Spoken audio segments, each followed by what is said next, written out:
How's it going, everybody, on YouTube here? So, if you could for me, as usual, please like, subscribe, comment if you have a comment. So, this is pretty much the new review. Is that baby? Yeah, so this is going to be my review for the movie Don't Worry, Darling. So, this movie did drop last year. Uh, and if you've already known, if not even seen it, probably you know about it by now. There was a lot of controversy before the movie, more behind the scenes in terms of the controversy versus what with Olivia Wilde and Florence Pugh going back and forth. Um, which Olivia Wilde, she's actually the director of this film, by the way, too, and she starred in the movie as well. So there's that, and then there's the controversy that happened between Harry Styles and Chris Pine. So it's pretty much been a whole bunch of controversy. And I'm going to be really honest with you guys. That controversy, I think, was way more interesting than this film. This film, oh man, where do I start with this one? So this is pretty much about a movie that takes place in the 1950s. You can see the 1950s aesthetic going on. Uh, so it takes place in the 1950s. It stars Olivia Wilde, who was also the director.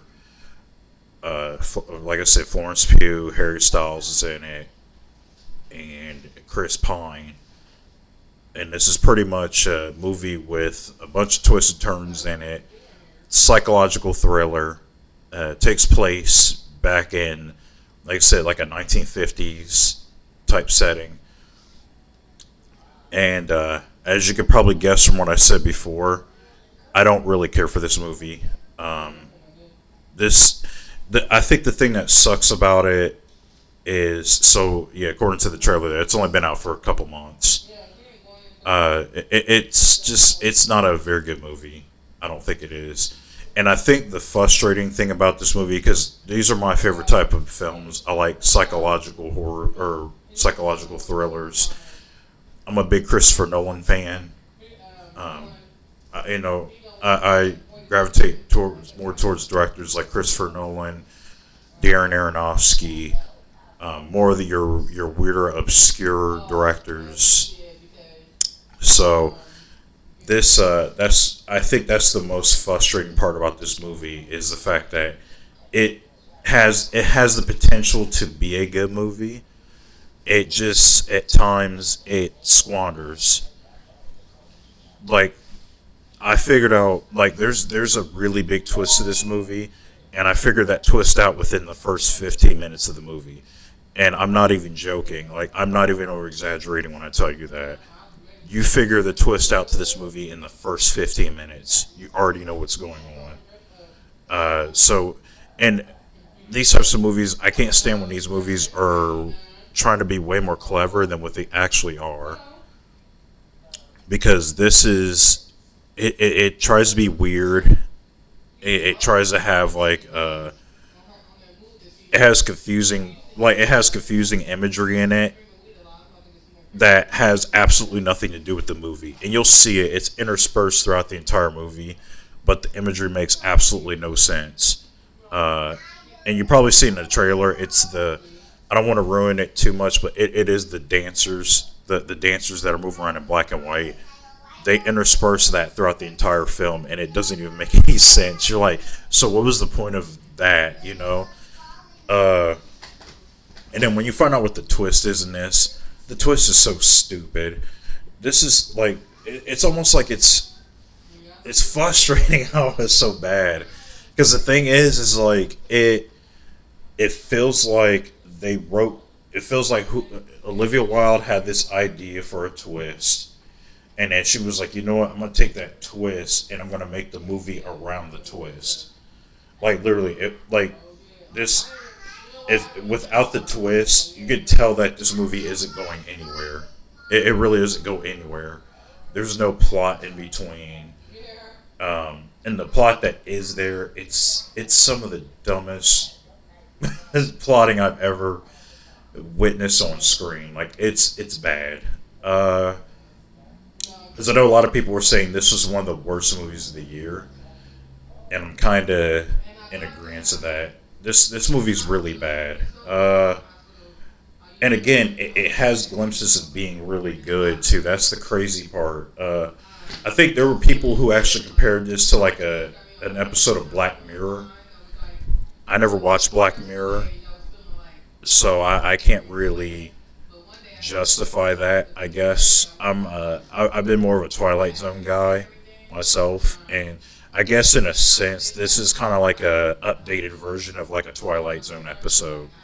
That's pretty much where um, where you go through you have Florence Pugh. She's playing like this this housewife from the 50s, and then there's this whole situation of nothing is what it seems, essentially. Like nothing, like everything there's clearly something going on here, and the whole idea is uncovering that, which is interesting in itself. The problem is, again, this movie gives everything away within the first 15 minutes. It never really builds into anything.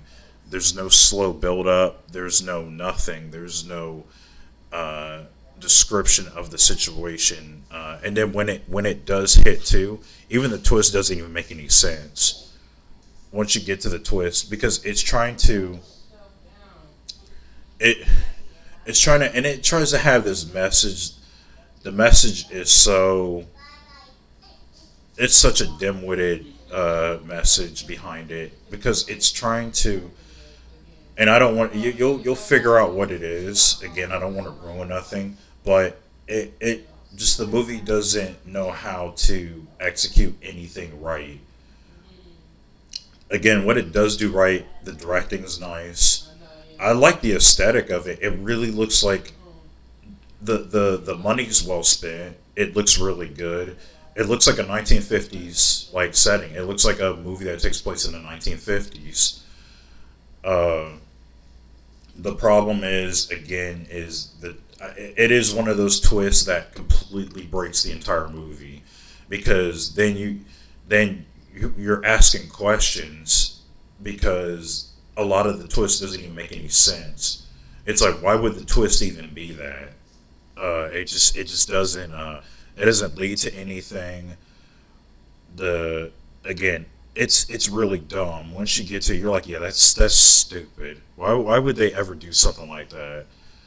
Uh, but like I said, if you're, and a lot of this was boring. I had to get up, and because the thing is, when you have a twist that you give away in the first 15 minutes inside of a 2 hour movie, you got to figure out what you're going to do for an hour and 45 minutes. And this movie doesn't know what it's doing in an hour and 45 minutes. It's stumbling around, uh, meaningless conversations, you know, not going to anywhere. And it just, in the movie, this movie relies on its twist. And you should never do that when you're writing a story. If you have a twist, the story itself should be good enough, and then the twist is should be the cherry on top. Like, oh, wow, okay, that's what's going on here, and I see how this led up to this, and this ending. Again, this twist, it doesn't make any sense at all. And rather than answer questions, it only presents more questions, and that's all it really does. Um, there's nothing really going for this, unfortunately. Again, it's a beautiful looking movie.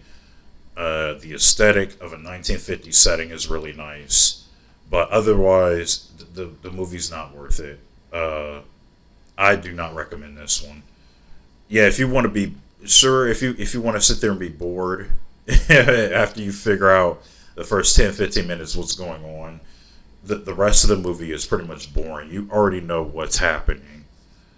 You've pretty much figured it out. And this movie, that's what makes me mad about this movie is it acts like it's the first movie that ever thought of this twist. It's like they're like, man, we thought of something genius. It's like, no, not really. Like I've seen movies do this already. You're not doing anything new. You're not smart. You're not. You're not surprising me here. You're just waiting for it to be over, and then again, by the time it's over, you're like, well, that's dumb because that doesn't even make any sense. So it's yeah. This one's a huge no for me. I would not waste your time. If you really want the better version of this movie, again, just go on YouTube and look at the background of how this movie became to be. That is a way more interesting movie than Don't Worry, Darling. So that's my review for it. If you like this movie, hate this movie with me, comment down below. Just let me know what you thought about this movie. If you think I'm crazy, if you're like Rob, you just didn't get it. You know, if you look at all the hidden messages here, you'll actually understand what's going on. So if I didn't get it, if you don't feel like I got it, definitely comment. But yeah, otherwise, yeah, this is a huge no for me. No, no, no. Never doing this one ever again. Like I said, I had to take breaks off of it, come back to it. I think I gave up. I got into an hour last night, the night before, and I gave up watching it. And then I built up the courage to come back and finish the movie today. So, and even then, I had to take breaks in between that hour that I had left. Like that's how bad this movie is. So, or at least in my opinion. Again, maybe you liked it and I didn't understand it. But so again, comment below. Let me know. Go subscribe. I am on social media. You can follow me on Twitter. Twitter at StarcomINF. That's StarcomINF. I am on Twitter. I'm close to 5,300 followers. Actually, no, I think I'm over 5,300. I'm close to 5,400 followers on Twitter. So if you'd like to, help get my Twitter up as well as Facebook. I'm close to 2,400 followers as well there. So Facebook is Rob's Writers Readers page. Or you can go to facebook.com//Black Isis book. That's BlackIsisBook. So definitely check me out on those two sites, and I will be posting more movie reviews as well too. So we'll see you in the next video, and peace.